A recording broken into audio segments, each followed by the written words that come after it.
Kristen cuma angkat tangan. Saya belum Kristen. Oh, Di belum. KTP-nya. Mungkin saya belum. Yang KTP-nya Di belum KTP-nya Kristen. udah. Ya. Oke, nggak usah diubah Pak, KTP nggak jamin masuk kerajaan surga Pak. Tapi pusing juga aja. Tapi yang menjamin Bapak Ibu Saudara yang dikasih Tuhan masuk surga adalah percaya dengan Tuhan dan kuat di dalam Tuhan. Amin. KTP nggak menyelamatkan engkau untuk masuk surga. Malaikat nggak tanya nanti di surga mana KTP-mu, tapi ditanya imanmu seberapa dalam masuk ke dalam akarnya. Bilang sama-sama, seberapa dalam iman saya? Seberapa dalam iman saya. Klik dulu Bapak Ibu Saudara yang dikasih Tuhan. Kita baca di Matius pasal 21 ayat 18 sampai 22. Silakan buka kitab sucinya.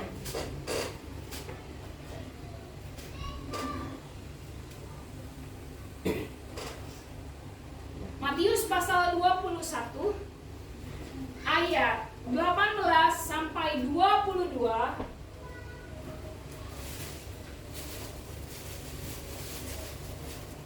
Yang sudah ketemu mari katakan amin. Matius ada di perjanjian lama ya Bapak Ibu yang kasih Tuhan sesudah kitab Malaiki.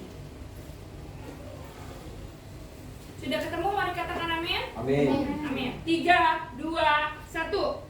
Pada pagi-pagi hari dalam perjalanannya kembali ke kota, Yesus merasa lapar. Dekat jalan dia melihat pohon ara, lalu pergi ke situ. Tapi ia tidak mendapatkan apa-apa pada pohon itu, selain daun-daunnya saja. Katanya kepada pohon itu, engkau tidak akan berbuah lagi selama-lamanya. Dan seketika itu juga keringlah pohon ara itu. Melihat kejadian itu, tercenganglah murid-muridnya, lalu berkata, bagaimana mungkin pohon ara itu sekonyong-konyong menjadi kering? Yesus menjawab mereka, aku berkata kepadamu, sesungguhnya jika kamu percaya dan tidak bimbang, kamu bukan saja dapat berbuat apa yang berbuat dengan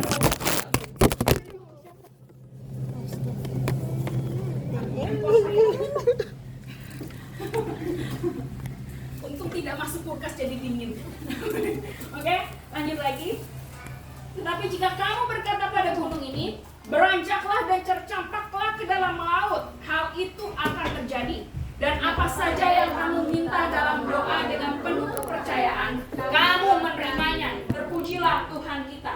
Bapak Ibu Saudara yang kasih Tuhan, pernah lihat pohon ara? Coba angkat tangan. Yang belum pernah, yang tidak tahu, yang bingung, pulang aja. Bapak Ibu Saudara yang dikasih Tuhan, harus tahu dulu cara hidupnya pohon ara. Pohon ara ini berbeda dengan pada umumnya. Kalau pohon di Indonesia biasanya apa dulu? Daun dulu, baru tumbuh buah, betul nggak? Kalau pohon ara beda, Bapak Ibu Saudara yang kasih Tuhan. Yang dilakukan sebelum dia tumbuh daun, dia harus tumbuh buahnya dulu. Nah, Yesus di sini datang sebenarnya kondisinya memang bukan lagi musim pohon ara, lagi belum tanggalnya lah. Kalau di Indonesia belum ada masuk musim berbuah ya, panen lah belum. Tapi Yesus datang ke sana, tiba-tiba mau mengambil pohon ara itu. Pohon aranya di situ bilang apa? Berdaun. Kata lain musim berbuahnya sudah habis, Bapak Ibu Saudara yang dikasih Tuhan. Kalau pohon ara sudah dia berbuah, baru timbul daunnya. Jadi kering dulu pohon, nih buahnya muncul-muncul dulu. Nanti kalau buahnya sudah habis, barulah daunnya. Bapak Ibu Saudara yang kasih Tuhan, itulah pohon ara sebenarnya. Nah, di sini Yesus datang. Di situ kan pada pagi-pagi hari perjalanannya kembali ke kota, Yesus merasa lapar. Di jalan dia melihat pohon ara, lalu pergi ke situ. Di sini bilang apa? Tetapi ia tidak dapat apa-apa pada pohon itu selain daun-daunnya saja. Jadi Yesus tuh nggak peduli musim kehidupan saudara, waktu musim kemarau, waktu musim penghujan, waktu musim diberkati ataupun tidak diberkati. Tapi ketika Yesus sudah datang, Yesus tuntut ada buahnya. Pertanyaannya, banyak gak orang Kristen yang gak berbuah? Banyak. Yang bilang banyak anak-anak? Banyak. Yang gak bertumbuh pun banyak. Yang gak berakar pun banyak, Bapak Ibu Saudara yang kasih Tuhan. Tapi Yesus gak mau tahu musim itu. Yang Yesus tahu ketika Yesus sudah datang, Yesus tuntut buahnya harus ada.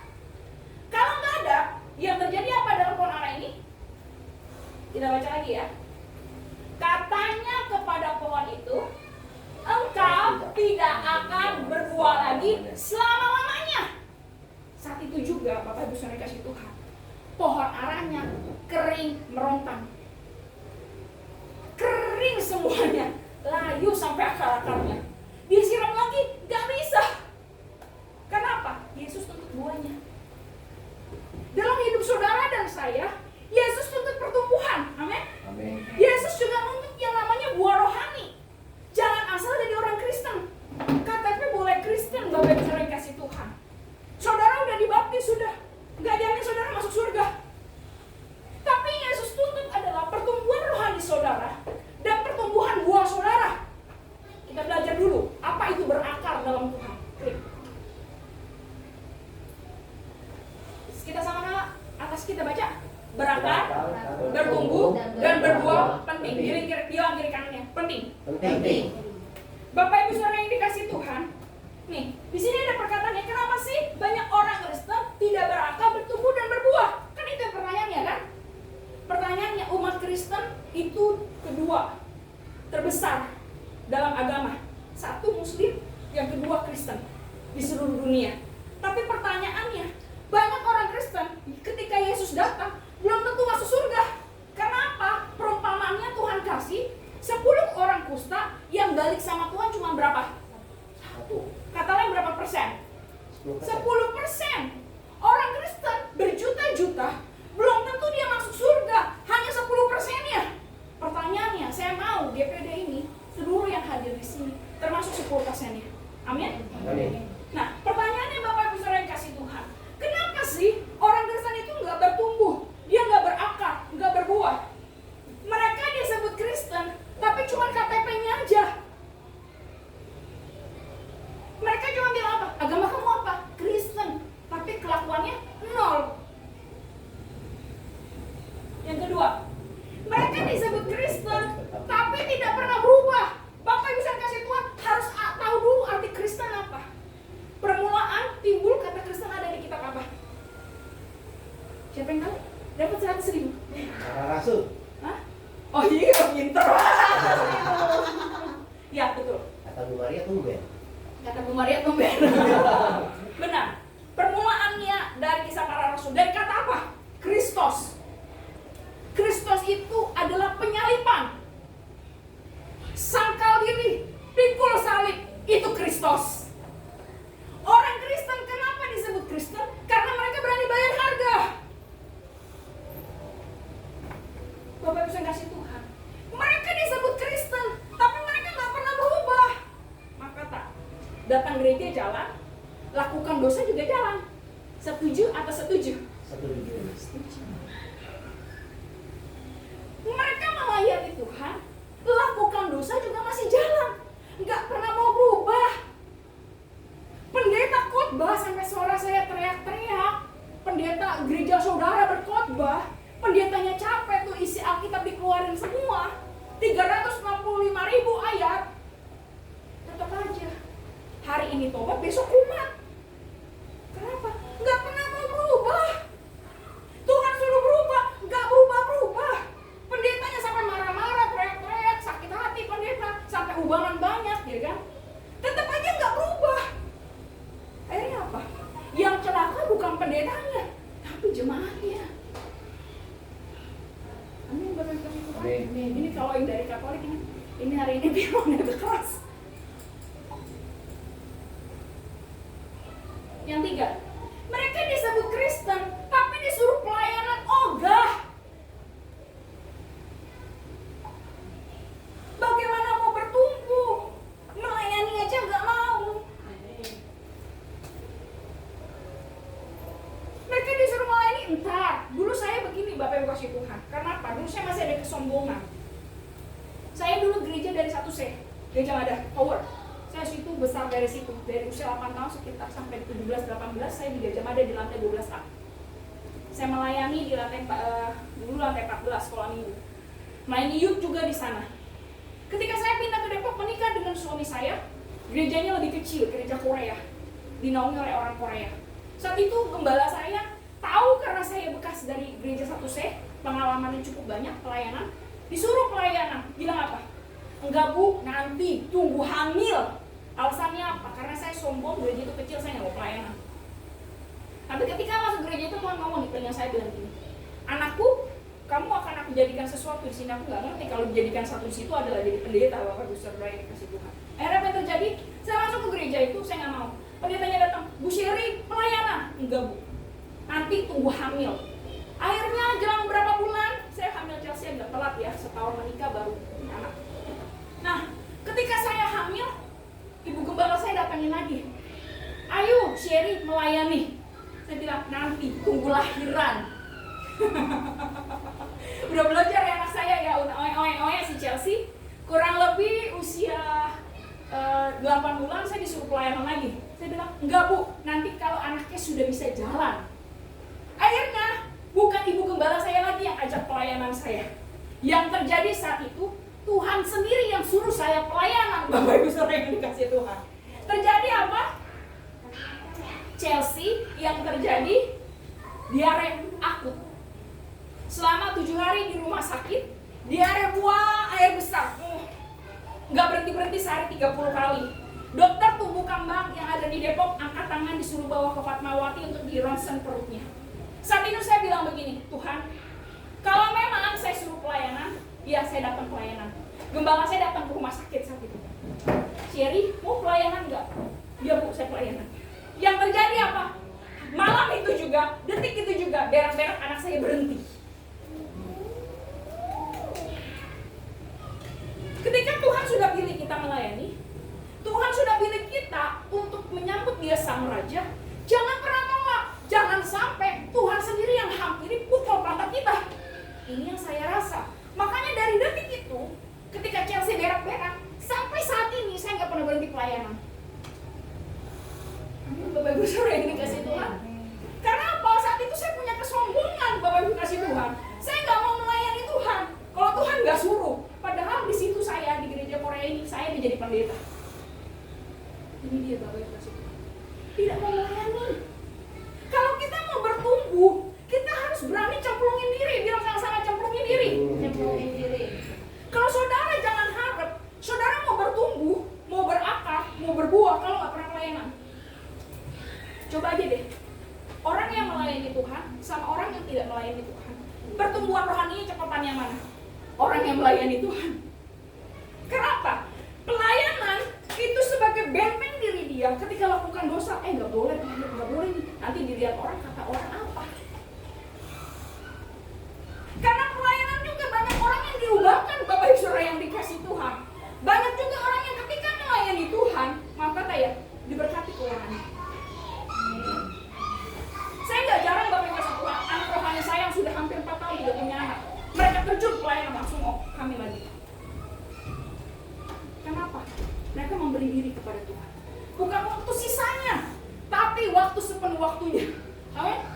Ingat, pelayanan Bapak Ibu kasih Tuhan bukan waktu sisamu, tapi pelayanan adalah waktumu yang penuh untuk Tuhan.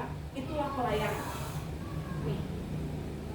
Mereka disebut Kristen, tetapi tidak mau memberi kepada pekerjaan Tuhan, memberi kepada sesama. Pelit. Maaf ya Pak Johan, boleh ya saya ngomong ya.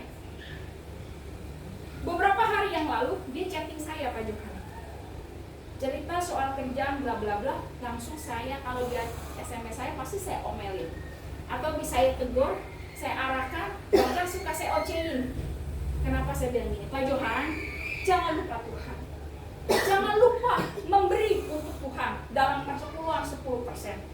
Bu, tunggu saya sudah lancar kerjanya. Saya bilang begini, Pak Johan, kalau tunggu pekerjaannya diberkati, bukan namanya memberi. Sama Pak Hendy dulu saya ngomong kayak gini ya Pak, ada saksinya di depan.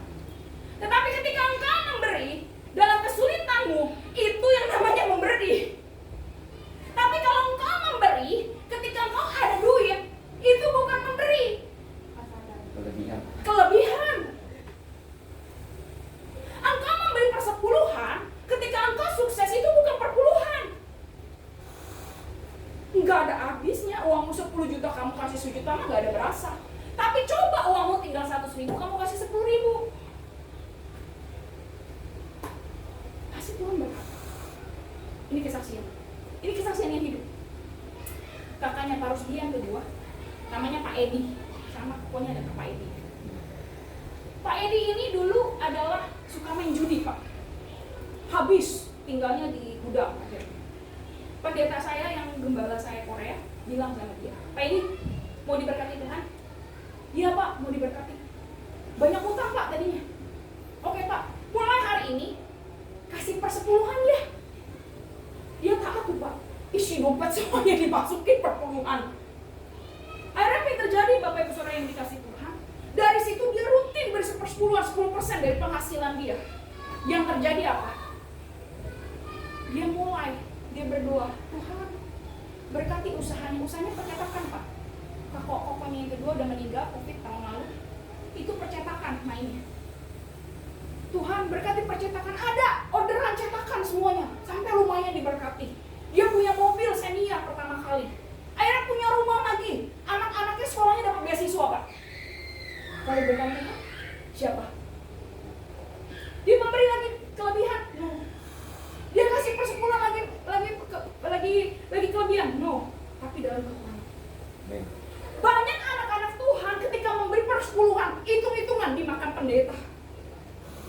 Salah.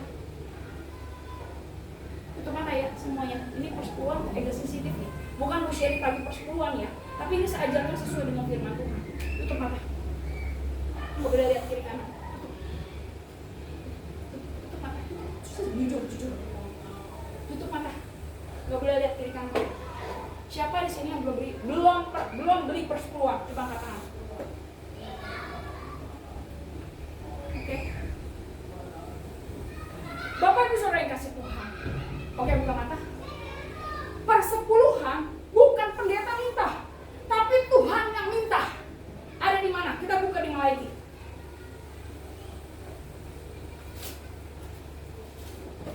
Malaiki pasal 3 ayat 8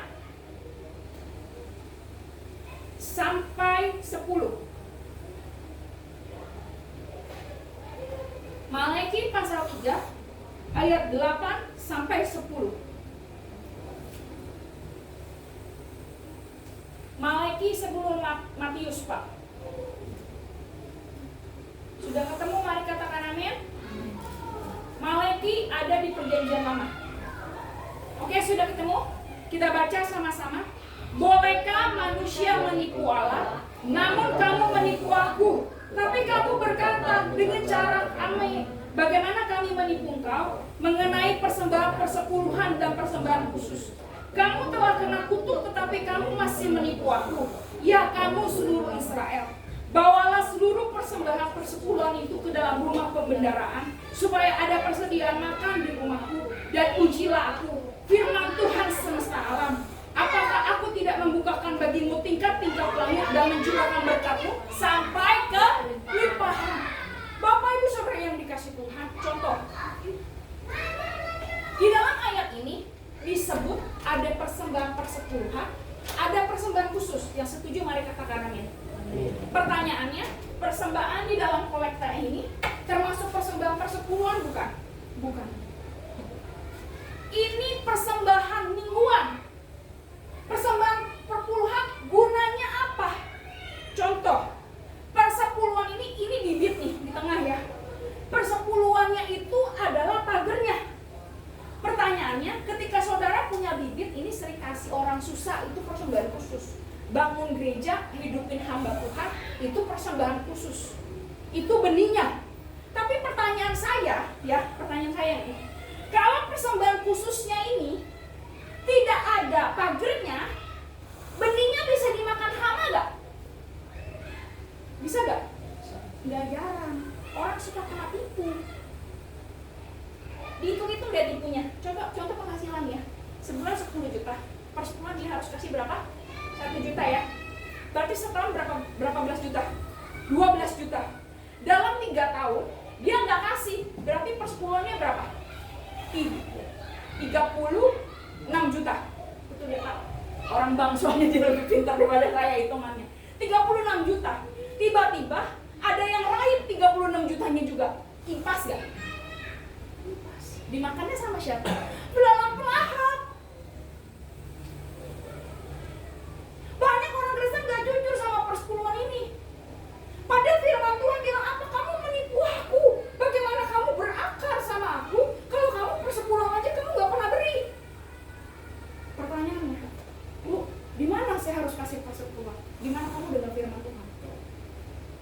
kasih perumpamaan ya. Bapak kalau makan di restoran, bayar gak? Kayak iya. Hah? Bayar ya? Cari traktir. Jadi ditraktir ya Pak. Paling minim kalau ke restoran berapa duit Pak? Tahu tuh. Jangan Padang. Coba kita kasih yang rata-rata deh, Chinese food deh. Minimal kalau bawa keluarga, bawa peceng mau lah ya? Iya. Betul gak? Ajak main Kidsania satu anak 200.000. Kita berani keluar. Tapi kasih 10-an 500.000 dari gajinya 5 juta. Beratnya setengah mati dompetnya. Bu, kalau nggak punya gaji gimana tuh Bu? Hitungannya per hari Pak. Kamu dengar firman, kamu gak kasih persepuluhan, kamu curi kata Tuhan. Saya persepuluhan saya dibagi 2. Ya Bu Lili ya, ada jujur ya. Ada saya kirim persepuluhan ya Bu setiap bulan ya. Saya yang berfirman loh, saya masih kasih loh, kasih contoh loh. Terus saya kirim lagi kemana? Gereja lokal saya, karena saya 2. Saya di sini, saya kasih contoh kepada jemaat. Yang satu lagi saya beri di gereja saya. Saya pun masih beri sebagai hamba Tuhan. Padahal persepuluhan itu gunanya apa? Ini gereja yang jujur, ya. Ini nggak pernah dibuka di gereja manapun. Persepuluhan buat apa sih? Mereka memberi persepuluhan di dalam gereja. Ini gunanya beda dengan persembahan khusus. Kalau persepuluhan mereka menyediakan makan kepada para imam-imam, para lewi-lewi. Imam itu apa Bu? Pendeta. Lewi itu apa? Pujian dan penyembahan. Yang bawa sini pemain musik ini harus kasih mereka kepada mereka. Inilah persepuluhan untuk mereka. Karena mereka hidup dalam persepuluhan dan mereka harus hidup di dalam persepuluhan dan kita harus hidup di mereka. Itu kata firman Tuhan. Amin. Bu, ibu berarti minta persepuluhan nggak sama saya sekarang? Enggak. Saya nggak pernah minta duit. Persembahan yang dikirim aja Ibu Lili tahu. Saya tidak ambil ya Bu ya. Betul ya? Ini ya.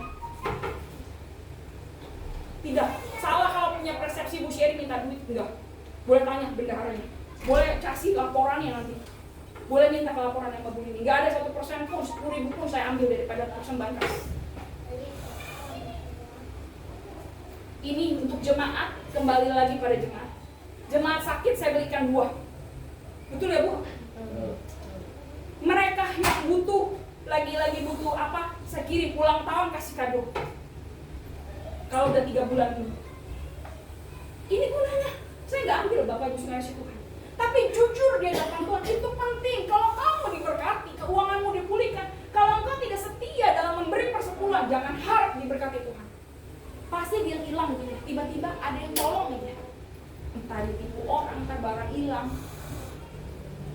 Ini saya secara jujur saya ngomong nih, gamblang nih. Sensitif nih abis ini. Bu Sherry jangan ngajar saya lagi katanya soal uang dikasih. Tapi ini Alkitab bilang Bapak Ibu Tuhan. Nah pertanyaannya, persembahan khusus itu apa Bu? Persembahan khusus itu bangun gereja engkau memberi. Persembahan Natal kau kasih. Ya, beliin proyektor, ini persembahan khusus. Terus kau kasih ini namanya persembahan mingguan. Persembahan khusus, persembahan mingguan itu benih. Bilang sama-sama benih. Benih. Engkau kasih orang susah, kasih panti jompo, benih. Bantu orang 10 juta, 15 juta, benih. Tapi persepuluhanmu kamu sudah beri belum? Jangan sampai kasih benih dimakan dulu. Jadi gak pernah nuai, betul gak? Di sini paham ya? Ini mengenai apa? Memberi. Amin? Amin. Kalau engkau mau berakar, engkau tidak pernah memberi, jangan harap engkau berakar. Bagaimana engkau mau punya kuasa doain orang? Raba, setan keluar. Kata setan keluar jadi itu persepuluhan. Iya loh. Ini saya jujur saya ngomong loh. Setan bisa begitu loh. Kamu aja ambil punyanya Tuhan, gimana kamu mau doain saya keluar?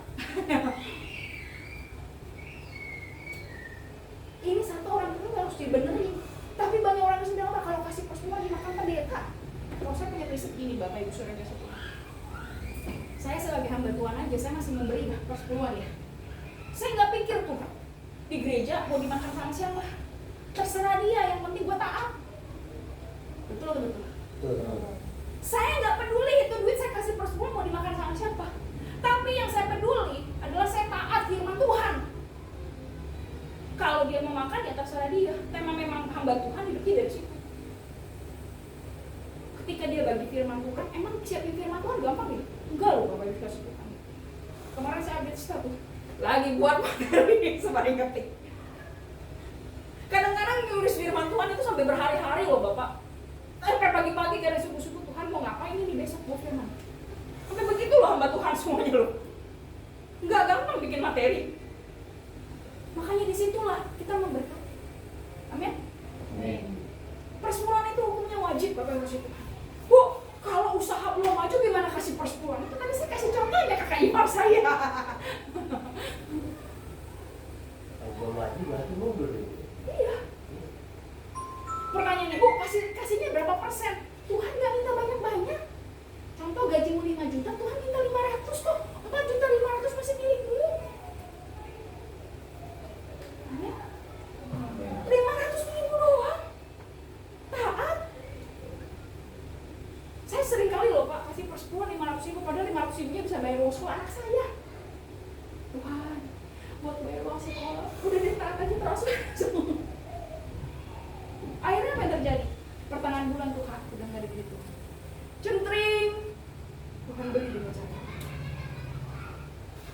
Yang penting apa? T-A-A-T. Bu, kalau penghasilan saya setiap hari gimana? Dulu saya waktu sekolah minggu, rohani saya bilang begini, Bu Sherry, ya dulu Sherry, kalau saya tanya, Kak, kalau saya dapat jajan setiap hari, itu gimana cara hitungannya? Ya udah, kamu selisihin uang jajanmu berapa? Uang jajan saya setiap hari 5.000 Kak. Oke, sisihin 500 perak. Setiap hari saya masukin celengan Pak, 500 perak sampai seminggu sekali baru saya kasih ke gereja. Tuh. Caranya kayak gitu Kak. Pertanyaannya Bu, kalau persepuluhan udah dari gross dulu nggak? Dari harga kotor dulu nggak? Contoh kalau kamu usaha, misalkan ya, kamu jual nih barang 10 juta, ya kan? Ada beli barang kan, bahan kan? Ya kan, persediaan awalnya dulu nih, ya kan? Misalkan barangnya 3 juta, berarti untuk kamu 7 juta. Ya untungnya kamu kasih 10%. Berarti berapa? 700 ribu. Sampai sini paham ya? Paham ya? Bu Sherry minta persepuluhan? Enggak, mau kasih syukur karena DPD enggak kasih juga nggak apa-apa. Saya nggak minta. Tapi kasih di mana gerejamu, engkau dengar firman di situ kau beri. Oke, sampai sini. Yang penting saya gini loh, Bapak Ibu Saudara yang kasih Tuhan, saya ngajarin yang benar. Kalau mau terima dilakukan, puji Tuhan. Kalau nggak dilakukan, urusan Bapak. Yang penting saya bebas hukuman. Daripada nanti saya di surga ditanya, kamu udah ajarin persepuluhan belum? Nggak ajarin Tuhan. Kata Tuhan kurang ajar, pendeta kan nggak pernah ngajarin katanya. Akhirnya apa yang terjadi Bapak Ibu Saudara yang dikasih Tuhan? Kalau saya sudah, kamu udah ajarin kepada GPD, udah Tuhan. Terus mereka kasih nggak? Nggak kasih. Ya udah, mereka yang dihukum kamu bebas, silakan masuk ke surga. Inilah Bapak Ibu Saudara yang kasih Tuhan. Selanjutnya, mereka belum Pak. Mereka disebut Kristen, tapi malu bersaksi. Pertanyaan saya, kenapa orang Kristen gak berakar, bertumbuh dan berbuah? Males dibuka mulut untuk bersaksi kebaikan Tuhan. Siapa di sini yang malu kalau cerita tentang kebaikan Tuhan? Saya paling senang Pak Hendy, karena pas setiap hari dia penginjilan ke keluarga besarnya, ke abang-abangnya, ke Hendy semuanya. Dia penginjilan setiap hari. Bagus Pak, bersaksi. Bagi orang Kristen malu bersaksi, sesat di jalan. Berapa banyak saudara-saudara semua, ini pertanyaannya,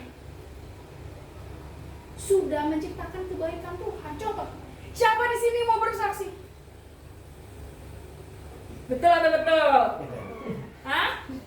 Betul atau betul? Siapa di sini yang mau berdoa?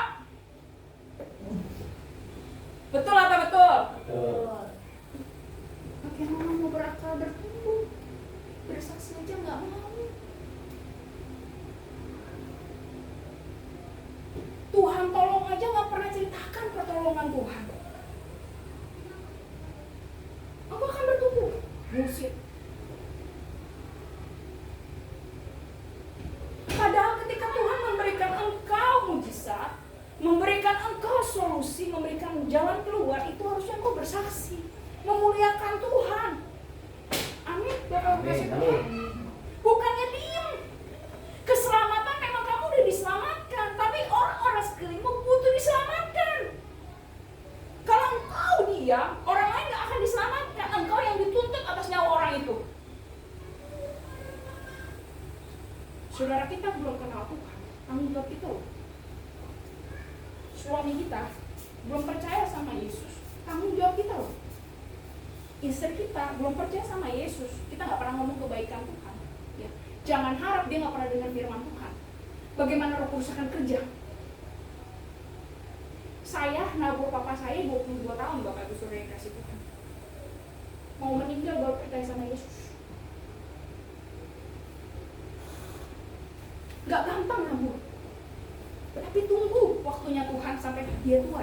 Tapi kalau saudara gak pernah cerita, yang saudara tabur tidak akan pernah nuai-nuai. Bilang kiri kanan tanya, jangan mau bersaksi jadi orang Kristen. Malu disuruh bersaksi. Siapa sih ini hari ini yang mau bersaksi? Padahal setiap hari saudara lagi tolong sama Tuhan. Usaha masih ada, pekerjaan masih ada, itu udah pertolongan Tuhan. Harusnya itu udah bersaksi. Selanjutnya, kenapa? Saya kenapa bajunya? Oke. Mereka disebut Kristen, tapi apa? Malas ibadah. Malas apa? Baca Alkitab. Malas berdoa. Malas memuji menyembah Tuhan. Malas datang persekutuan. Disebut Kristen kan? Bilangnya apa? Bukan Kristen, Kristen. Anak bolis. Kalau bahasanya Batak itu iblis. Saya paling awal. Puji Tuhan, Pak Rumah sendiri Pak. Wah, rumah cuma awal. Waduh. Ya. Kalau orang Kristen ini berdoa aja Senin Kemis, apa disebut Kristen bakal berakar? Jangan harap. Simple loh, ikut Tuhan sebenarnya. Datang ibadah, maaf ya Pak, ini saya bukan masuk deh. Datang ibadah motivasinya bukan ibadah. Satu, mau ketemu cuan. Yang kedua, mau makan perut kenyang. Ini juga bukan ibadah. Kalau engkau udah motivasi dua ini, jangan harap engkau bertumbuh berakar. Kalau engkau benar motivasi datang ke gereja, datang beribadah persekutuan, untuk engkau mencari Tuhan, lebih dahulu ya, carilah dahulu kerajaan Allah serta kebenarannya, bukan cari cuan. Pasti kamu diberkati, karena kamu cari yang punya berkat. Tapi kalau kamu cari berkatnya dulu, bukan Tuhannya dulu, jangan harap kamu diberkati. Ya setuju, mari katakan amin. Amin. Engkau datang berdoa sama Tuhan jam 3 pagi, motivasinya apa? Tuhan selesaikan masalah saya. Halo seribu satu. Datang sama Tuhan, selesai masalah, udah selesai, lupa. Banyak yang lupa. Akhirnya apa yang terjadi? Bertumbuh? Gak bakal. Makanya saya ketika saya berdoa, saya mau doain orang diberkati, kadang-kadang saya pikir juga, Tuhan, kalau saya doa diberkati, dia benar-benar diberkati, ini benar-benar jadi berkat atau jadi pengurang? Banyak yang saya doain diberkati, akhirnya apa yang terjadi? Gak ke gereja lagi. Saya doain ada Bapak yang kasih Tuhan hamil, saya lagi hamil, saya doain orang hamil, dia hamil beneran, bulan depan dia sama-sama saya bareng, dia hamil. Ternyata dia hamil, gak datang ke gereja lagi. Saya bilang, salah doain. Tadinya saya bilang, Tuhan perlamalah hamilnya. Karena pendeta serba sulit doain. Diberkati, saya doain salah. Saya doain berubah juga salah. Saya doain dia diberkati, dia lupa Tuhan. Tapi saya didoain sengsara, juga kasihan. Makanya serba salah menjadi hamba Tuhan, Bapak Ibu Saudara kasih Tuhan. Mereka ketika mereka nggak datang ibadah, mereka malas berdoa, alibi langsung.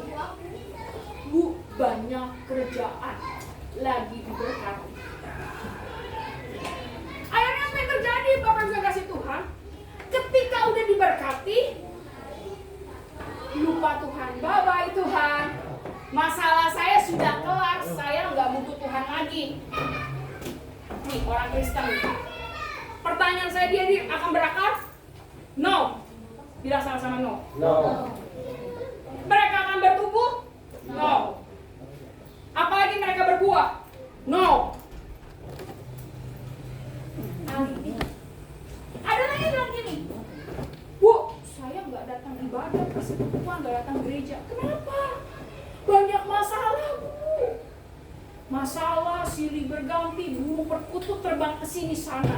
Kalau saya masuk gereja, gerejanya runtuh, Bu.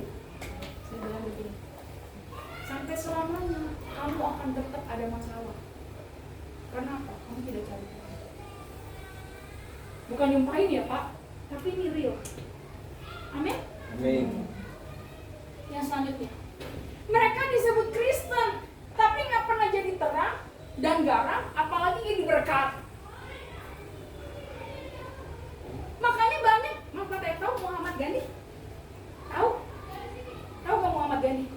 Muhammad Ghani itu pendiri agama Hindu Pak, yang palanya botak, pakai baju biksu. Nah, dia itu dahulu datang ke gereja. Kenapa? Dia mengagumi sosok Yesus Pak. Sangat suka dengan ajaran Yesus. Kenapa? Yesus kasih. Dia bilang apa? Saya sangat bangga dengan Yesus. Bagaimana bisa? Sudah digebukin, sudah berdarah-berdarah, masih bilang Tuhan ampunilah mereka. Mereka tidak tahu apa yang mereka perbuat. Mereka Pak Muhammad Ghani karena nyentrik, makanya yang basuh biksu kuning itu datang ke gereja. Pas datang ke gereja, apa yang terjadi? Para pengikut Kristus di dalam gereja mulai melihat apa? Siapa sih biksu datang ke gereja? Dijauhi. Dia duduk sendiri. Yang terjadi dia buat buku, satu buku di dalam ini. Saya suka ajaran Yesus, tapi saya benci dengan pengikutnya. Kenapa? Banyak orang Kristen gak jadi berkat. Orang Kristen gak jadi berkat. Orang Kristen gak bisa jadi terang. Orang Kristen gak bisa jadi garam.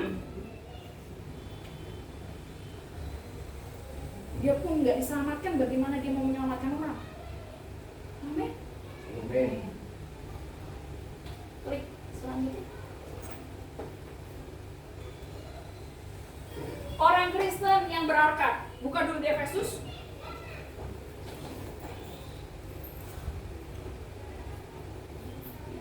Gak pernah baca Alkitab, makanya tahu ini. Kalau cari Alkitab lama sekali. Ayo, Efesus di perjanjian lama sesudah Galatia. Perjanjian baru. Oke. Berarti undangnya. Efesus pasal 3 ayat 17.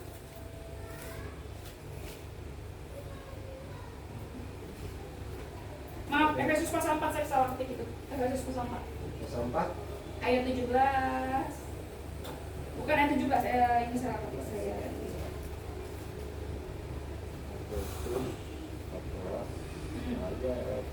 Ayat Efesus pasal 4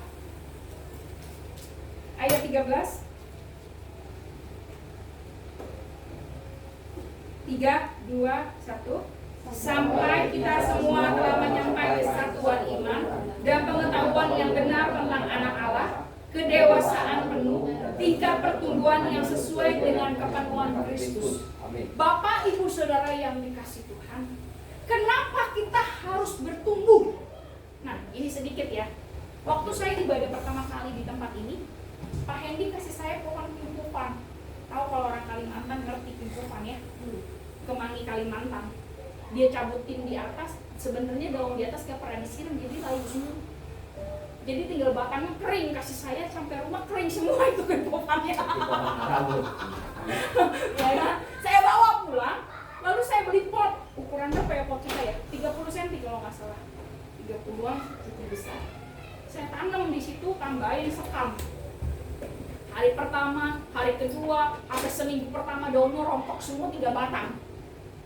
Setiap hari saya rajin, ambilin siram air, siramin pagi sore, siramin. Akhirnya apa yang terjadi? Sekarang pohon kimpupan saya yang dikasih Pak ini sudah tumbuh segini.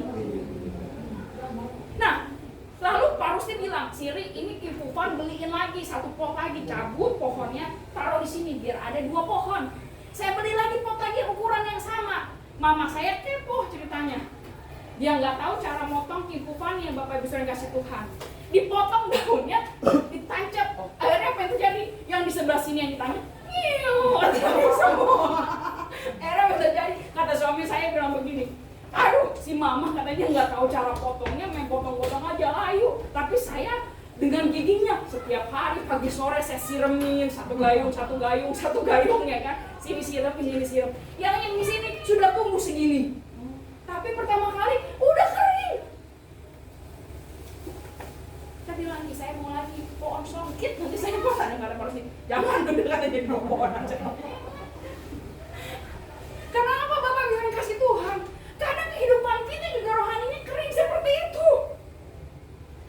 Kalau sering pindah-pindah, oh ini pengajarannya ini nih, hari ini A, besok B, besok C, kering nggak rohaninya? Kering. Kalau memang di mentoring sama saya, mentoring saya aja, gak usah pindah-pindah. Kalau engkau mau bertumbuh, engkau harus satu tempat, amin. Coba saya bukannya saya potong, saya pindah pot lagi, saya pindah pot lagi. Makanya penting punya gereja lokal. Kalau engkau nggak punya gereja lokal, ya gereja lokal itu apa sih Bu Sherry?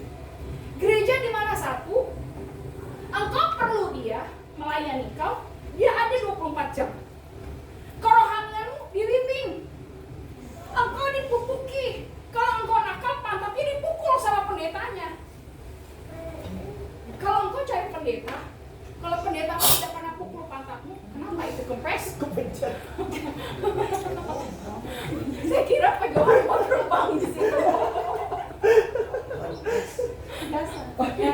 Kacau madang.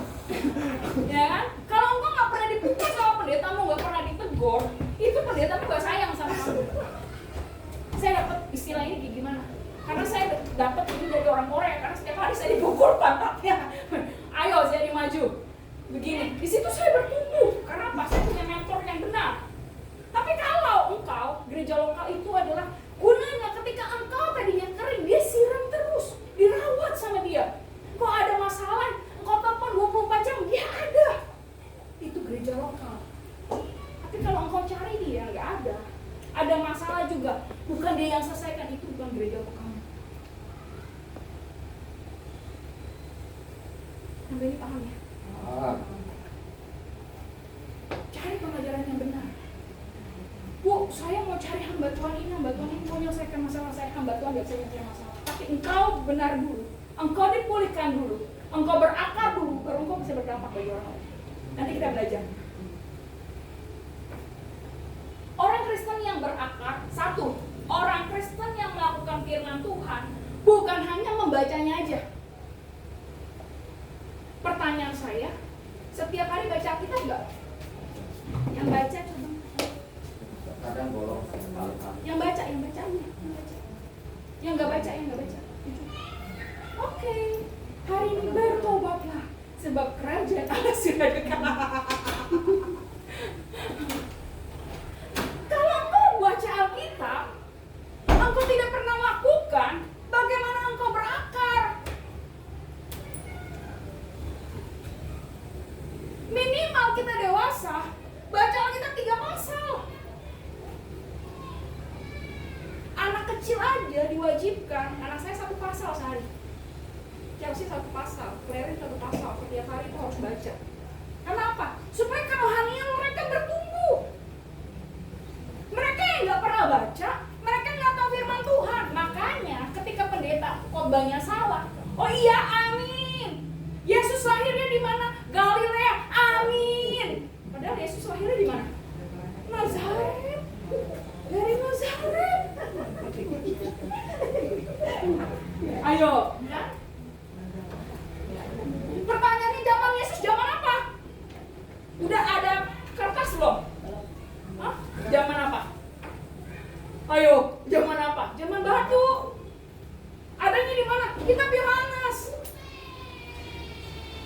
Kalau nggak pernah baca, nggak tahu. Karena bilang apa? Di Yohanes bilang, ambil batu tulis itu. Zakaria bilang, ambil batu tulis. Karena apa? Dia mau tulis namanya Yohanes. Ambil batu tulis. Kata lain zaman batu. Lo nggak pernah tahu? Shalom saudara-saudara semua. Saudara tahu zaman Yohanes Pembaptis zaman apa? Zaman daun. Oh amin pendeta.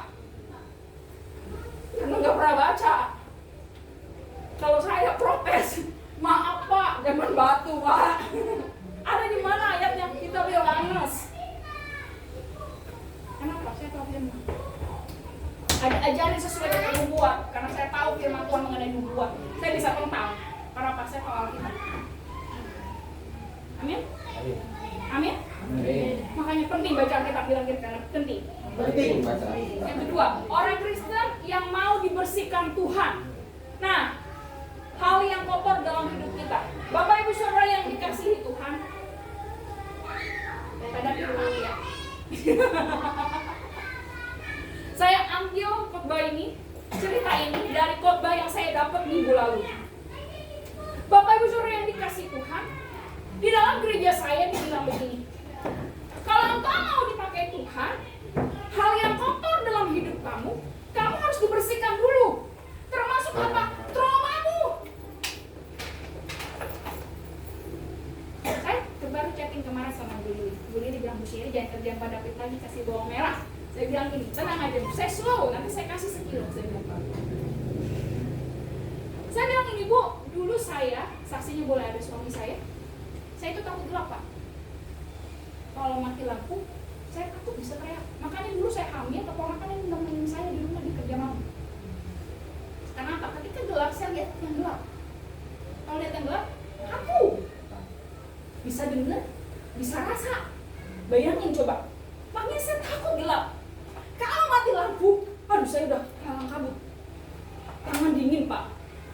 Langsung udah takut pokoknya. Makanya waktu saya itu dia suruh nemenin ponakannya waktu saya hamil Chelsea. Karena dia kerja malam. Pas itu juga saya jadi pendeta. Saya didoakan jadi hamba Tuhan, ya kan?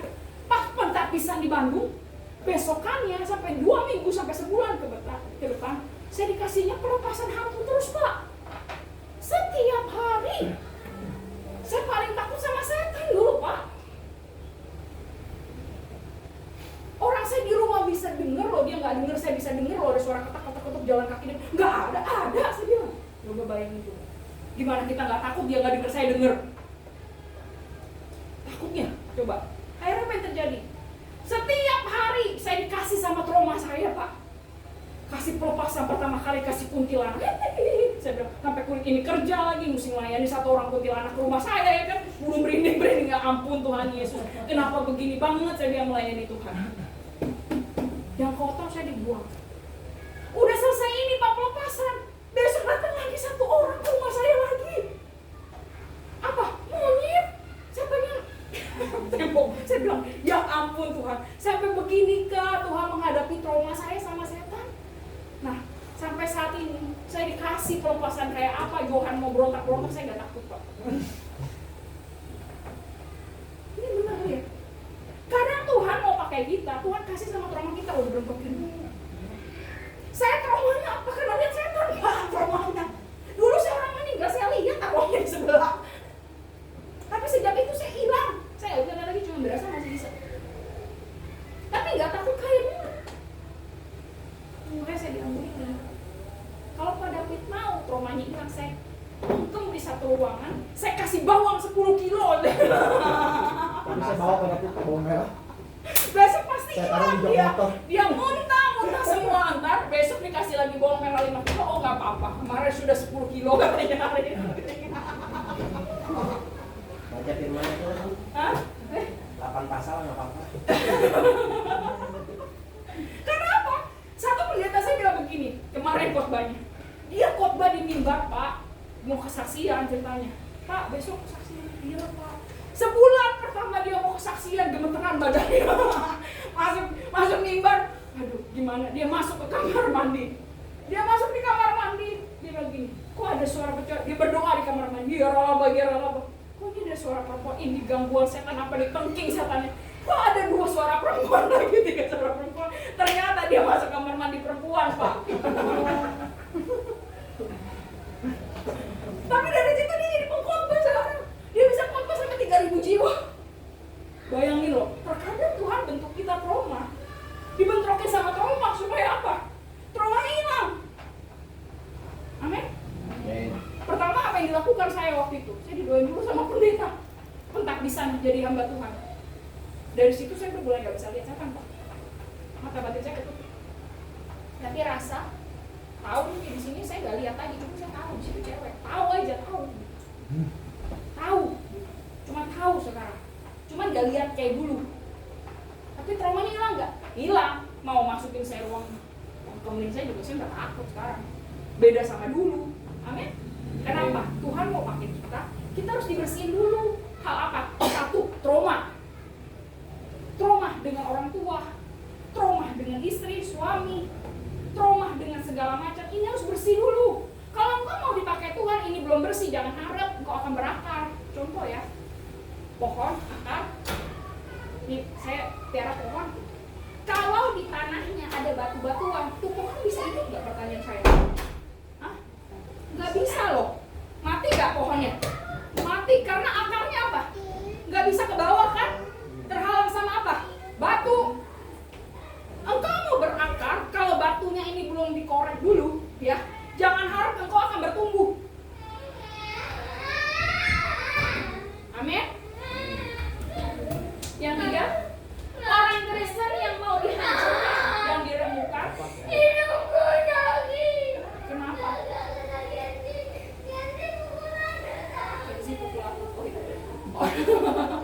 Orang Kristen yang mau dihancurkan, yang diremukkan Tuhan sehingga dibentuk Tuhan sesuai dengan kehendaknya. Pertanyaan saya sebagai orang Kristen, apakah engkau mau diremukkan nggak? Pertanyaan saya,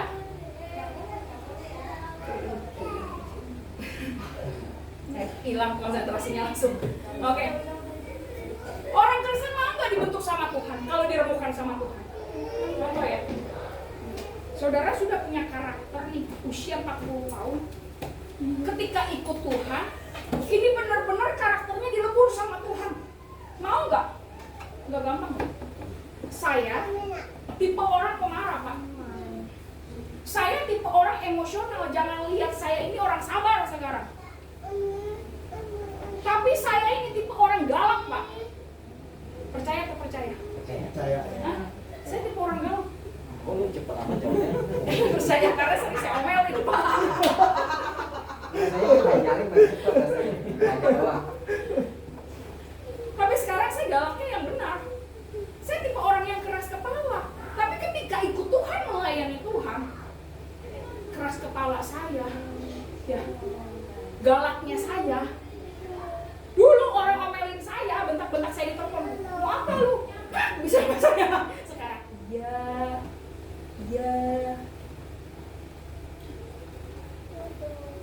Diremukin gak sama? Remukin. Tahan marahnya gimana? Ketua air mata. Kamu gak dibentuk Tuhan sampai keluar air mata? Pernah? Dikasih sama orang yang keras loh. Ketemu kita loh. Setiap kali ketemu orang lebih kerasin. Tangis loh air mata loh. Mau marah, kita gak bisa marah. Airnya apa? Cucurnya air mata. Ini diremukin Tuhan. Jangan lihat usia dia sekarang enak, tapi diremukin Tuhan yang berapa tahun yang lalunya.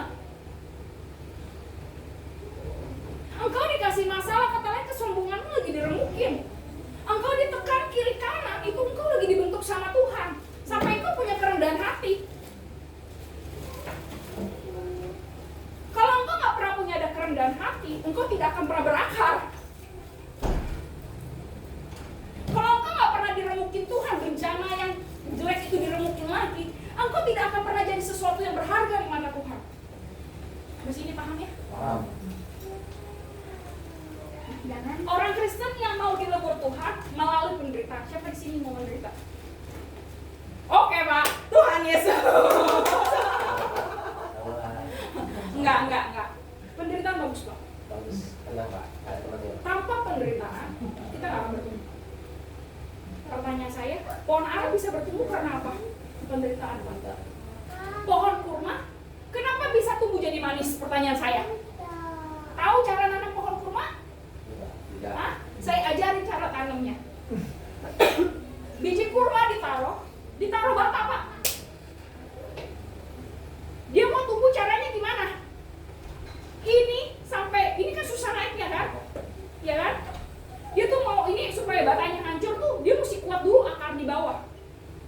Baru dia jadi pohon yang manis.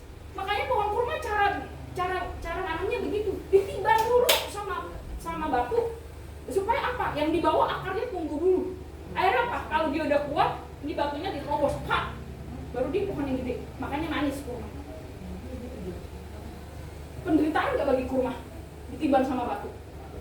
Berita loh. Penderitaan baik gak? Baik. Engkau ditekan kiri kanan, engkau mengalami kepanasan, engkau mengalami tekanan dari orang tuamu, dari suamimu, dari istrimu, baik. Semua indah pada waktu. Pertanyaannya, kok pasangan saya gak berubah-ubah ya? Dari dulu, sekarang, dan selamanya. Kapan dia berubah? Bu, Pak, dengar baik-baik ya. Engkau tidak bisa mengharap pasanganmu berubah, tapi Tuhan pakai pasanganmu itu untuk menajamkannya. Kalau engkau sudah berubah dulu punya responmu, baru pasanganmu bisa berubah. Ini betul atau betul? Betul. Saya nggak bisa cerita banyak soal ini. Engkau mau mengharapkan pasanganmu berubah, yang Tuhan bentuk terkadang dirimu. Jangan bilang ibu, pasangan saya nggak berubah, nggak romantis. Ya romantis dulu lah. Kaku bu, kayak kulkas katanya. Kalau mau pasanganmu romantis, ya kamu romantis dulu. Kalau saya sama Pak Rusi nggak pernah romantis, saya juga nggak pernah, peluk-pelukan aja nggak pernah. Nggak pernah, memang kami sama-sama orang biasa gitu. Dia juga bilang, udah deh, jangan ke sinetron katanya kalau harus deh. Kasih bunga aja nggak pernah dia sama saya. Kecuali dia dulu baru pacaran kasih saya bunga satu. Mana itu kamu bukan dengar? Bulan-bulan kita. Bulan-bulan kasih bunga. Maunya saya sekarang bukan bunga begini, bunga mawar, saya minta bunga bang. Bunga deposit. Ya Pak, makanya saya bilang apa? Kalau engkau mau pasanganmu berubah lemah lembut, engkau juga harus lemah lembut dulu, amin. Jangan harap pasanganmu berubah, kenapa? Tuhan gak bentuk dia dulu, yang Tuhan bentuk ini. Ini ya statement saya ya. Orang yang dipulihkan, dia pasti akan memulihkan orang. Amin. Orang yang disembuhkan Tuhan, dia pasti menyembuhkan orang. Maaf ya, susah boleh ya. Maaf ya. Kalau saya belum disembuhkan Tuhan luka batin saya, Pak, saya doain Ibu Susan gak akan pulih. Kenapa? Orang yang punya luka biasanya melukai orang. Paham sampai sini? Tapi karena saya sudah dipulihkan Tuhan, luka batin saya yang dulu, maka ketika saya berdoa untuk orang ini juga pulih. Kenapa? Air kehidupan mengalir untuk orang ini. Amin. Amin.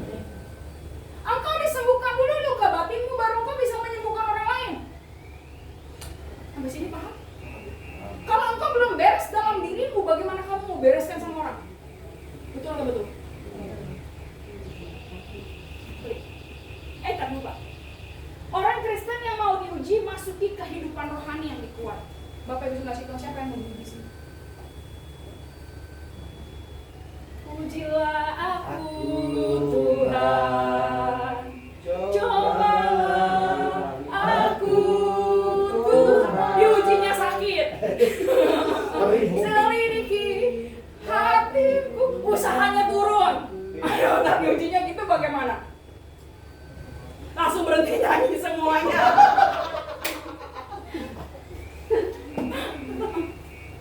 Tapi ujilah aku. Tanpa pengujian engkau tidak akan naik level. Yang ringan-ringan nggak ada. Semakin pohon makin tinggi banyak anginnya gak? Makin kencang. Engkau mau bertumbuh dalam Tuhan, kalau nggak pernah mau diuji nggak bakal.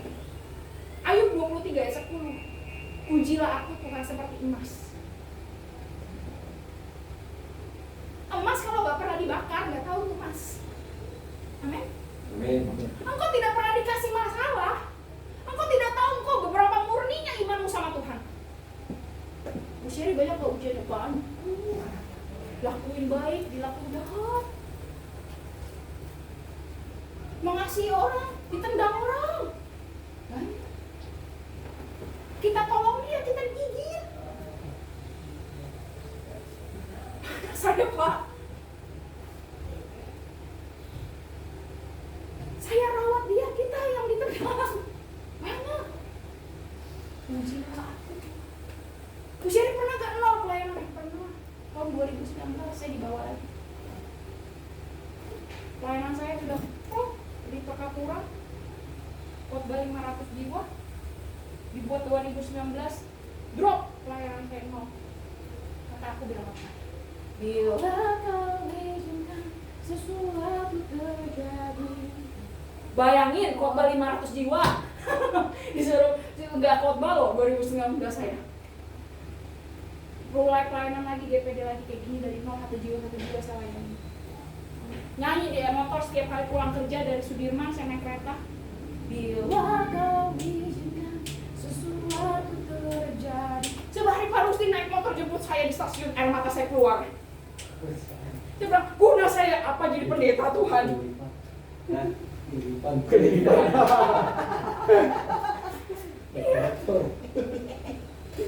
Saya nyanyi itu loh. Ini lagu ini favorit saya.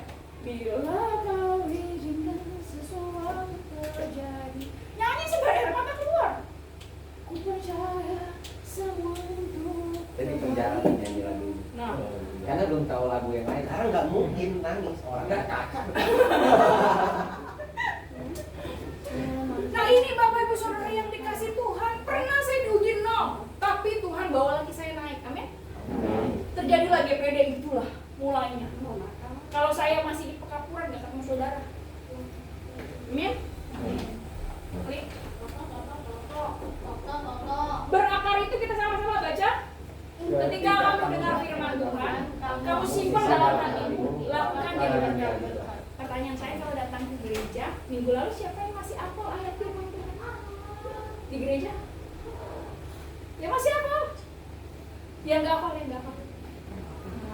Tuhan Yesus, bertobatlah sebab kerajaan Allah sudah dekat. Ketika engkau dengar firman, Itu yang taruh akar apa? Benih. oh, di tanah yang subur, tanah yang berbatu.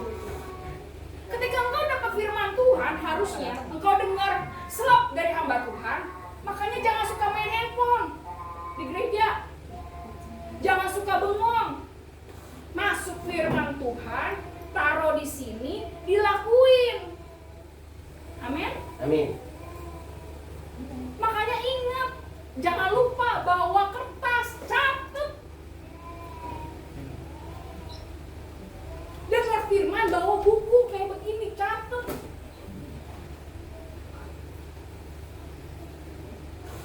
Baru bisa hafal. Kalau engkau nggak pernah catat, manusia terbatas. Amin. Ketika kamu baca Alkitabmu, kamu apa? Warnai. Kamu praktekkan, kamu hafalin. Siapa di sini yang suka hafal ayat Alkitab? Dia nggak pernah hafal. Saya cuma Yohanes. Yohanes 3 ayat 16, karena begitu besar kasih Allah ke dunia ini. Saya juga hafal. Roma 3 ayat 23, semua manusia sudah kehilangan kemuliaan Allah. Makanya ketika datang pencobaan, engkau nggak hafal ayat Alkitab, ya ingat apa? Masalahmu lebih besar daripada ayatmu. Tapi kalau di datang pencobaan, kalau di hafal ayat kita, tiba-tiba muncul di otak. Plak, pakai ayat itu. Amin. Amin. Makanya saya bilang, ini boleh cek di Alkitab saya. Alkitab saya semua penuh warna, Pak.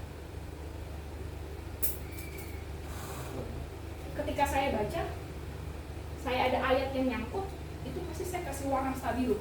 Supaya apa? Manusia itu ngapalnya pakai warna, Pak. Ini percaya nggak percaya? Contoh, ini di handphone, ya. Lebih hafal banyak gambar atau tulisan? Gambar. Karena apa? Warna. Alkitab warna-warna itu ngafal sebenarnya. Manusia kalau hitam putih itu gampang lupa, Pak.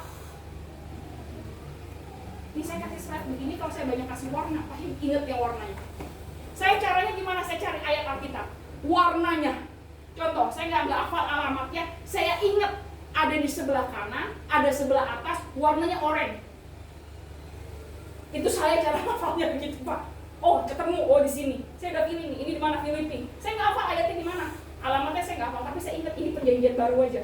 Dia ada di sebagian sebelum Wahyu. Pokoknya ada di bantaran yang cari ketemu pasti saya. Karena apa? Udah diwarnai.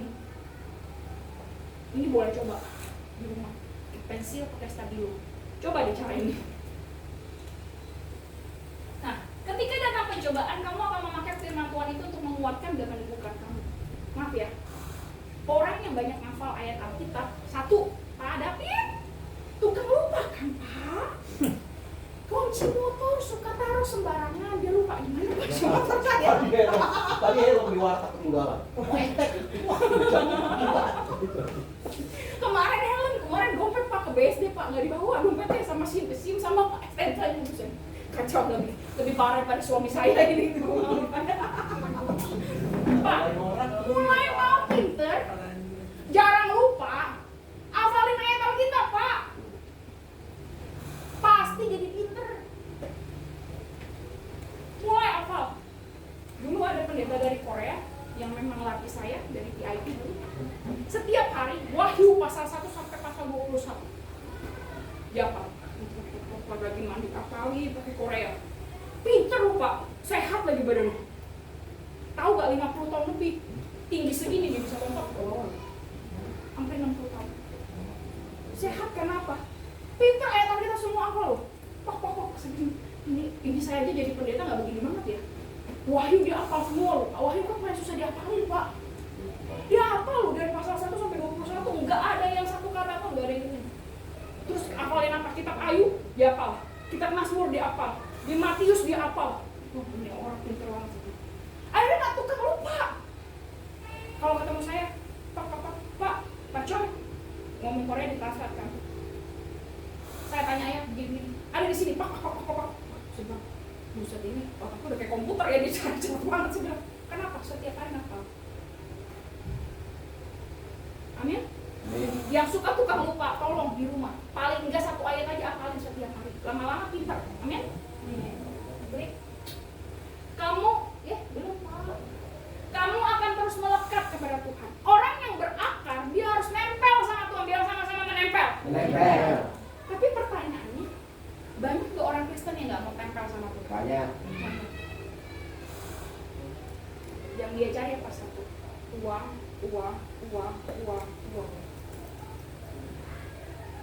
Dia nggak melekat sama Tuhan. Padahal kuncinya satu, ketika engkau mau diberkati Tuhan. Dalam kesehatan, keuangan, anakmu diberkati, engkau melekat orang tua. Engkau melekat, semua ditambahkan. Amin? Klik.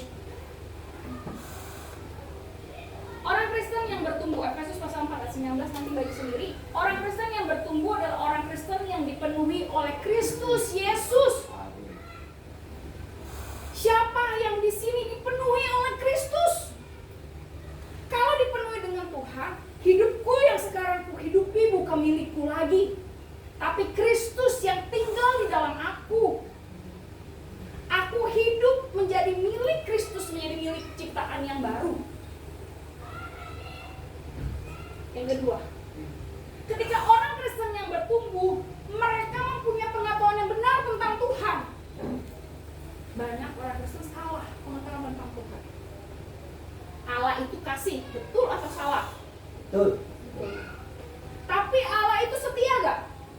Iya. Setia. Tapi dia juga lupa Allah itu adil. Karena apa? Dia pengetahuan Tuhannya gak 100%, cuma 10%. Yang dia tahu perjanjian baru aja Allah kasih. Tapi dia gak baca perjanjian lama. Kalau Allah itu juga kejam loh. Orang langsung dosa, mati.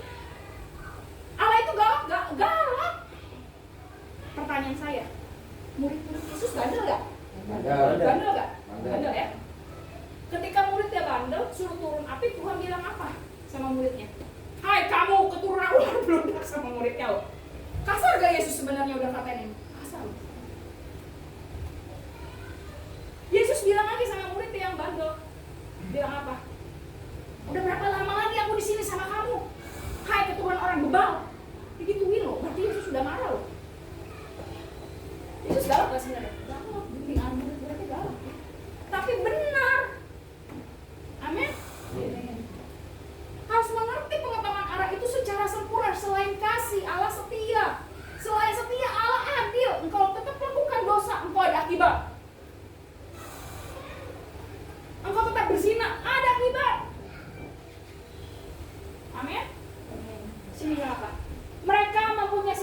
dewasa, Bapak Ibu Saudara kasih Tuhan, kenapa kita harus bertumbuh secara rohani?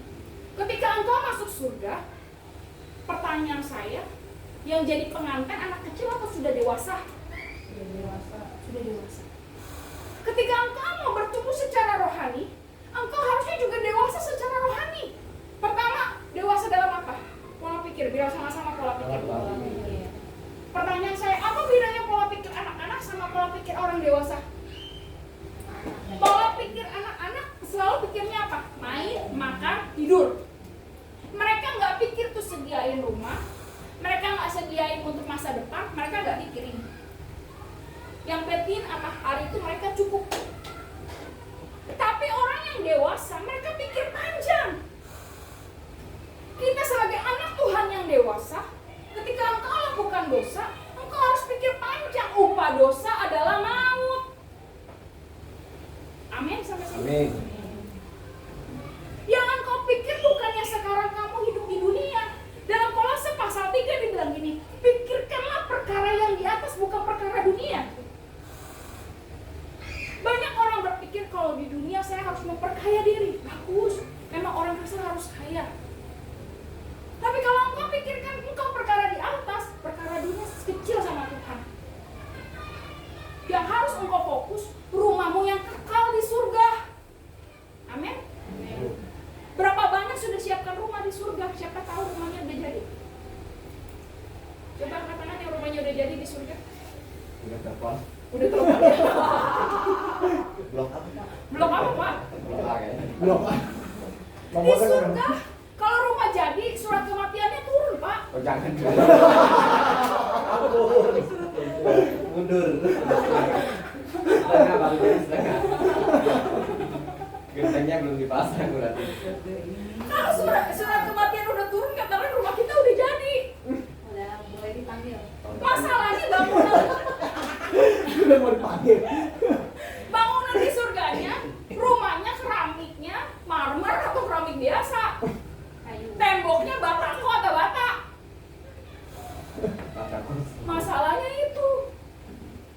Bisa juga engkau masuk surga belum ada rumah, jempol kaki aja nggak masuk. Ini yang harus dipersiapin. Amin. Nggak usah cari pasangan hidup kalau muda-muda. Nggak ada tuh malaikat surgawi semua cewek-cewek cantik seperti 7 bidadari di surga nggak ada. Nggak ada kawin-kawinkan di surga. Nggak ada. Di surga nggak ada 7 bidadari. Manusia tidak kawin mengawinkan, semua hidup dengan malaikat seperti malaikat.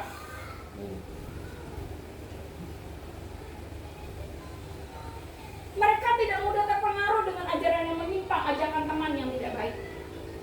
Hai anak-anak Tuhan, dengar ya baik-baik.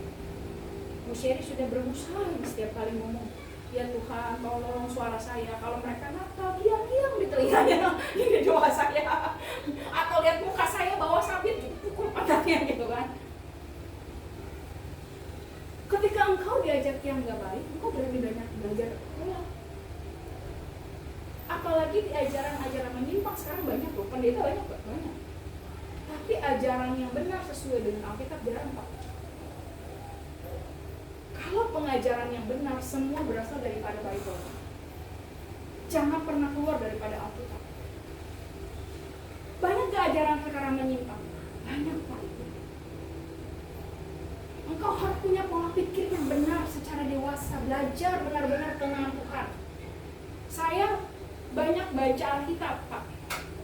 Kalau buku-buku, saya juga buku-buku terpilih ya. Enggak sembarang Alkitab, buku-buku yang saya baca tuh yang enggak benefit ya. Buku yang saya baca itu biasanya tuh kayak Lawrence yang memang dari luar ya. Terus buku-buku kepemimpinan itu biasa saya baca itu. Saya nggak sembarang baca buku, Pak. Karena apa? Banyak juga buku yang dibaca itu enggak sesuai dengan Alkitab, bertentangan. Yang saya baca yang harus memang dari Alkitab, baru saya percaya. Saya juga enggak sembarang saya dengar firman Tuhan, Pak. Kalau saya kirim di grup, katakanlah saya udah dengar firman Tuhan ini sesuai dengan Alkitab, saya enggak sembarang bagikan. Saya baca Alkitab, semua saya baca baik-baik, cocokkan sama Alkitab. Kenapa? Bagi saya kebenaran itu enggak keluar dari ini. Amin. Amin.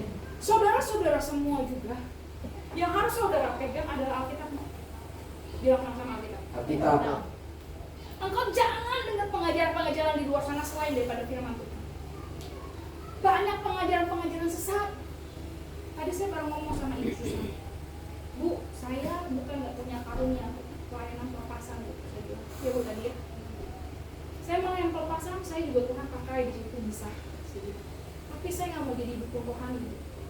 Yang tiba-tiba nanti ditanya, Bu Sherry, ini gimana saudara saya, taruh jimatnya di mana? Saya juga nggak tahu Bu jimatnya di mana ya. Kadang jemaat iseng loh begini loh. Saya ada dulu teman saya yang berdampingan dengan saya main pelayanan pelepasan, sama saya bilang gini, harus itu Bu, kamu setiap hari mainin gelap mulu pelayanan pelepasan. Di situ saya sadar. Kamu tahu nggak kayak beginian katanya? Itu serangan balik dan sebagainya. Saya sih nggak bikin serangan baliknya Pak. Cuma saya takut jadi dukun rohani Pak. Banyak tuh orang Kristen yang kayak gini, banyak. Kayak kemarin saya antar Chelsea ke doa WPA atau WPA apa sih, worship, pray, assemble. Jadi doa satu dunia, ya kan? Chelsea kemarin itu masuk doa sana, ikut doa 1 jam setengah Pak saya. Nah di sana ketika berdoa saya ketemu orang-orang Kristen, ini mulai aneh. Dia mulai lihat saya, pikir saya nggak punya karunia kali ya Pak, ini pendeta pakai celana pendek, ya kan? Ngantar anak saya pakai celana pendek, pakai kaos, ya kan? Bukan pendeta kali ini ya, datang. Bu, saya lihat ibu melayani pelepasan ya, kata dia, saya bilang. Orangnya agak galak ya, dia benar Pak Johan dulu ya, saya bilang. Bu, siram aja pakai air susu Bu. Air susu apa? Air susu murni. Asi maksudnya saya bilang susu murni. Saya bilang, saya pikir-pikir, ini kok jadi dia ngajarin saya, dipikir saya nggak mau bisa pendeta Pak, saya dingin aja. Oke. Oh gitu ya Bu ya. Jadi ini kayak bukan rohani bacain saya bilang. Saya tidak percaya dengan hal-hal itu. Kalau Alkitab tidak katakan, saya tidak akan lakukan. Itu yang saya bicarakan. Kenapa? Banyak yang sekarang, banyak yang kayak begini sesatnya. Saya nggak mau kayak gitu Pak. Lama-lama doain orang. Tempel amplop. Akhirnya apa? Cari nafkah aja di situ, saya nggak mau. Bu Sherry, ini gimana orangnya ya Bu? Saya bukan nggak bisa melihat, saya ada karunia itu, intuisi namanya itu. Cuman masalahnya, saya nggak mau terus-terusan di situ cemplung ya Pak. Ya bilang Tuhan kalau boleh jangan setiap hari pelayanan pelepasan Tuhan. Karena apa? Saya nggak mau jadi dukun. Sama apa bedanya saya sama Mbak Dukun? Mbak Dukun, Pak Haji, tolong Pak, ini lebih kerasukan. Apa bedanya? Kita orang Kristen loh, beda dong. Saya nggak mau kayak gitu Pak. Karena apa? Saya mau jadi Kristen yang benar. Saya mau jadi hamba Tuhan yang benar. Amin? Bukan saya nggak bisa pelepasan loh, bisa. Pelayanan bisa. Cuma masalahnya nggak itu fokus saya. Saya bilang nggak susah. Saya lebih fokus gini. Contoh, Pak David trauma begini ya Pak. Saya doain pelepasan sekali, ya kan? Terus saya bimbing. Rumahnya udah dibersihin, saya kasih pagar. Dibersihin bakal masuk nggak? Kagak. Tapi pertanyaannya, pelepasan hari ini, seminggu ini pelepasan, minggu depan pelepasan. Orang itu lagi lama-lama pada sepegel-pegel semuanya melayanin orang ini mulu. Hasilnya nggak ada, bertumbuh nggak, datang gereja telat. Capek saya. Saya nggak mau gini Pak. Lebih baik saya bimbing, saya ajarin firman, amin. Dia bertumbuh, dia menghasilkan buah, dia jadi berkat, dia dipulihkan. Karena apa? Firman Tuhan, dia bentuk orang itu, bukan saya. Kenapa? Saya bawa orang ini sama Yesus, bukan bawa kepada saya. Amin, Bapak Ibu. Yang ada di dalam persekutuan saya benar-benar tanah nyawa saya bertanggung jawab secara kerohaniannya. Kalau mereka yang keluar, bukan tanggung jawab saya. Ini domba saya. Mereka malam-malam juga telepon, saya datang kalau mereka ada apa-apa. Karena domba saya. Amin. Mereka terus hidup sepadan dengan firman Tuhan. Nih, udah tadi saya jelaskan. Mereka terus menjadi apa yang Tuhan kehendaki dalam hidupnya. Ini yang penting, harus tahu panggilan saudara. Berbagai alasan mereka tidak bisa bertumbuh. Tadi saya udah kasih tahu, mereka nggak bisa bayar harga mengikut Tuhan. Pertama, mereka nggak bisa bayar harga waktu, tenaga, hati, pikiran. Ini ada komplain sama saya kemarin. Bu, terakhir yang di sini ada ujian penyembahan waktu itu ya? Betul ya? Betul ya? Hampir kurang lebih 1 jam lebih. Ada 2 jam nggak? lagi ya. Pak, Ibu, maaf ya. Kalau engkau duduk firman Tuhan, pantatmu diol-diol begini, engkau gak bayar waktu sama Tuhan. Engkau menyembah Tuhan, kamu gak mau keluarin suaramu. Bilang, aduh capek Bu. Bagaimana engkau bertumbuh? Kalau engkau naungan dari Paniko, BMCC, 1C, 1F, 1CR, 9. Paniko itu setiap kali khotbah, ya, misalkan tentang bersyukur, mari kita bersyukur, dia nyanyi bersyukurlah pada Tuhan. Dia nyanyi lagi apa? Lihatlah, semua ada gelombang kesembuhan, dia nyanyi lihatlah dia datang, dia nyanyi terus loh. Ini Paniko loh. Kenapa? Orang yang mau bayar harga, satu, bayar harga waktu, bayar harga uangnya, bayar harga tenaganya, Tuhan tidak pernah berhutang. Bilang sama-sama, tidak pernah berhutang. Tidak pernah berhutang. Orang mau bertumbuh, dia gak pernah mau luangin waktunya untuk menyembah Tuhan. Jangan harap dia bertumbuh sama Tuhan. Dia gak pernah mau datang persekutuan untuk duduk diam dengan firman Tuhan. Jangan harap dia bertumbuh sama Tuhan. Datang ke gereja 1 jam, rasanya dia bilang lama. Tapi kalau ke mall 4 jam gak lama. Betul. Betul. Bagaimana betul? Bullshit. Ngomong kosong. Ikut Tuhan bayar harga waktu. Pikirnya enak jadi saya ya Bu ya. Kadang-kadang mau tidur nih, baru mau tidur siang ya kan, kita bangun udah baru beres-beres capek banget. Baru tidur 5 menit Pak, bayangin handphone berdering loh. Coba. Shalom Pak, shalom Bu. Ibu lagi di mana? Di rumah lagi ngapain? Lagi nyantai. Oh ya Bu, saya boleh curhat Bu? Boleh. 1 jam, 2 jam. Kadang kayak kemarin. Saya lagi doa. Apa sih? Tuhan, saya mau doa. Ini handphone geter-geter. Saya cuekin. Dia telepon 2 kali lagi. Shalom Bu Sherry, sekarang besok saya mau operasi jam 10 pagi. Sekarang saya ketemu, tolong doain saya. Gimana coba Pak? Bayar harga gak saya? Saya doain loh. Mungkin kayak gitu loh Pak, bayar harga waktu sama Tuhan. Kita kunjungan, kita harus nggak tahu. Dulu kalau saya full timer datang ke rumah jemaah, Bu, anak saya belum bayar uang SPP Bu. Nangis. Dari apa? Dompet keluar, yang ada di situ masuk kasih. Bu, anak saya belum makan Bu. Apa yang terjadi? Pergi ke Alfamart belum beli susu katanya. Beli susu. Indomie susu telur. Bayar harga gak? Harga apa? Udah habis gitu, kita domelin sama dia. Enak? Enak, emang ikut doang, anjir. Tapi ini ikut Tuhan. Kalau gak pernah mau lakukan gini, engkau jangan harap kau menuai. Amin? Udah pernah dengar belum saya dapat beasiswa kuliah, nanti saya udah masuk bulan 7 bulan 8. Udah. Kamu tuai. Saya masuk kuliah lagi, Bu, Pak, Ibu. Susan jangan, saya nggak kuat tapi kayak Ibu Sherry. Bu sendiri juga bilang, nggak kuat Bu, saya bilang ngapalin banyak bacaan. Saya mau pinter Bu, supaya saya bisa jadi berkat, saya bilang. Kenapa saya mau kuliah lagi? Karena saya biar pinter, saya bilang. Bisa ngajar yang benar. Kenapa? Bayar harga. Amin. Saya mau kuliah bayar harga juga waktu saya untuk ngajarin saudara. Amin. Amin. Kedua, tidak mau berusaha berubah dan menjadi lebih baik. Pak, Ibu, saya bukan yang nggak mau melayani orang yang, maaf kata, udah saya layani sekali, 2 kali, 3 kali, tapi 4 kali, nggak pernah mau berubah. Lama-lama, jawab sendiri. Lama-lama, Capek. jadi apa yang saya lakukan? Saya berdoa untuk orang itu, Tuhan, pukul pantatnya. Kalau udah nyemplung ke dalam got, baru saya tolong. Jadi doa saya sekarang kayak gitu Pak, bukan jahat ya Pak. Abis saya datang 2-3 kali dia nggak pernah berubah, dia bilang, Tuhan, tolong pukul pantatnya. Kalau udah jatuh nyungsep, baru saya datang.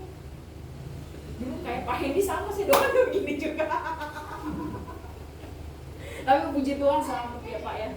Yang ketiga, mereka lebih tertarik kepada hal-hal duniawi daripada kehidupan rohani. Nah, ibu-ibu dengar baik-baik ya. Hari Minggu dikhususkan untuk Tuhan. Amin? Setuju ya? Statement saya ya. Janganlah engkau pikir habis ibadah kebanyakan layak. Diam semuanya semua. Fokuslah engkau cari Tuhan hari Minggu, amin. Boleh gak jalan-jalan? Boleh, tapi jangan menjadi fokusmu melayap. Tapi benar-benar dapet firman Tuhan, pulang renungin lagi. Bilangnya sama amin. Amin. Mereka masih menyimpan hal-hal kotor dalam hidup mereka, tidak berani meminta pengampunan, termasuk luka batin, luka hati, kepahitan, kebencian, dendam, memakai jimat, dan lain-lain. Ini banyak orang nggak mau akui, sehingga apa? Menghambat pertumbuhan. Yang kelima, mereka tidak jujur kepada Tuhan dalam memberi Tuhan. Tadi saya sudah bilang, dalam perasaan. Pak, itu pertanyaan saya, suka gengsi gak sama Tuhan? Kadang-kadang anak Tuhan banyak yang gengsi loh. Ketika dia lakukan dosa, banyak yang bilang apa? Ah, masa hal begini minta sih sama Tuhan, kayak yang di grup tuh harus dikirim. Masa minta odol aja sama Tuhan? Akhirnya karena udah kepepet yang minta Tuhan, odol 1 Tuhan, dikirimnya 10 odolnya. Kenapa? Kadang gengsi sama Tuhan. Saya kalau lagi butuh duit, Tuhan butuh duit Tuhan. Saya ngomong terus terang, Tuhan mau bayar ini Tuhan.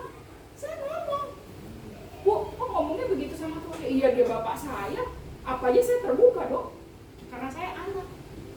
Jadi nggak usah gengsi. Kita punya dosa, datang aja sama Tuhan. Tuhan ampuni nggak? Ampuni. Contoh siapa? Anak bungsu kan? Poya-poya. Tuhan buka tangannya nanti kan? Dia datang, diterima nggak? Terima. Nah, jujur juga soal anak Tuhan. Kalau kita nggak suka sama orang kayak saya nih, saya namanya pendeta manusia Pak. Kadang ada rasa jengkel sama jemaat sendiri. Sama GPD kadang-kadang kalau anak didik saya nakal, kadang saya jengkel sama hati loh Pak. Saya bilang, Tuhan, itu saya kesel yang ini Tuhan. Ini suka bikin saya jengkel setiap kali. Tuhan tolong atur Tuhan. Apa saya jujur? Kenapa saya lagi kesel sama orang? Bilang, udahlah ampuni. Tuhan saya baik lagi sama orang itu. Karena apa? Jujur perasaan kita. Karena kita juga manusia, amin. Tuhan suka menjadi manusia dan Tuhan butuh kejujuran saudara dan saya. Klik. Kenapa kita harus bertumbuh? Jika kita tidak bertumbuh, kita tidak berbuah, kita apa? Dibuang. Tahu gak dibuang artinya apa? Mau tahu? N-E-R-A-K-A. Apa? Neraka Pak. Yang gak bertumbuh secara rohani, jangan harap dia masuk surga. Karena ada statement di Alkitab bilang apa? Kamu haruslah sempurna seperti Bapamu di surga adalah Sempurna. Masuklah pintu yang sesak itu dalam surga. Surga itu bukan pintu lebar, tapi sesak. Kalau engkau tidak bertumbuh, jangan harap engkau masuk surga. Jangan-jangan namamu tak tercatat dalam buku kehidupan. Yang kedua, jika tidak bertumbuh, jangan diharapkan kita akan mengenal Allah dengan benar. Yang ketiga, jika kita tidak bertumbuh, kita tidak akan pernah melihat Tuhan hadir dalam hidup kita. Banyak orang Kristen udah ditolong sama Tuhan masih suka lupa. Masih. Contohnya siapa? Bangsa Israel. Ditolong sama Tuhan, makan nggak pernah kelaparan. Mau daging dikirim burung puyuh, mau roti dikirim mana, mau air tinggal belah laut, air. Ketuk batu keluar air. Kasurnya 40 tahun nggak pernah ganti, baju nggak pernah ganti 40 tahun. Lihatin bau apeknya bagaimana 40 tahun. Tapi mereka nggak pernah bersyukur. Selalu ditolong sama Tuhan, mereka nggak pernah bersyukur. Mereka masih ada pada hari ini, mereka nggak pernah bersyukur. Saudara-saudara semua, saya harap ketika engkau bertumbuh sama Tuhan, engkau selalu melihat Tuhan ada. Meskipun hal kecil setiap hari bisa bangun pagi, nafasmu ada, itu Tuhan tolong. 4. Tanpa pertumbuhan rohani, maka kehidupannya akan kering lalu mati. Tadi saya bilang, coba tadi kemarin saya kasih infofan sama saya Pak Hendy, saya nggak pernah siram lagi. Akhirnya apa? Mati beneran infofannya. Tapi karena saya usahakan kan, makanya saya ketika dapat yang bandel Tuhan, setahun lagi ya saya usahakan sesuai dengan Alkitab. Kalau tahun depan dia nggak berbuat, tebang aja Tuhan. Usahakan Pak. Kerohanianmu harus diusahakan, amin. Amin. Tanpa pertumbuhan rohani, pola pikir dan kehidupan kita akan jadi berantakan. Makanya orang Kristen banyak yang berantakan sama Tuhan. Ikut Tuhan 15 tahun, gak pernah berubah. Pindah gereja sini, gereja sana. Cari pendeta yang benar, gak ada yang benar. Mau cari gereja sempurna, gak bakal sempurna. Akhirnya apa yang terjadi? Tinggalin Tuhan. Nikahnya bukan seagama. pola pikirnya udah kacau kan pasti. Pada firman Tuhan udah jelasin semua. Ketika engkau menikah, kau cari pasangan, cari yang seimbang, cari yang satu agama, cari yang satu punya satu pola pikir sama kamu, satu pengajaran. Tapi banyak orang Kristen nggak yang tinggalin Tuhan karena beda agama, banyak. Ditegur, oh gue cinta sama dia, makan tuh cinta. Makan tuh cinta. Kan?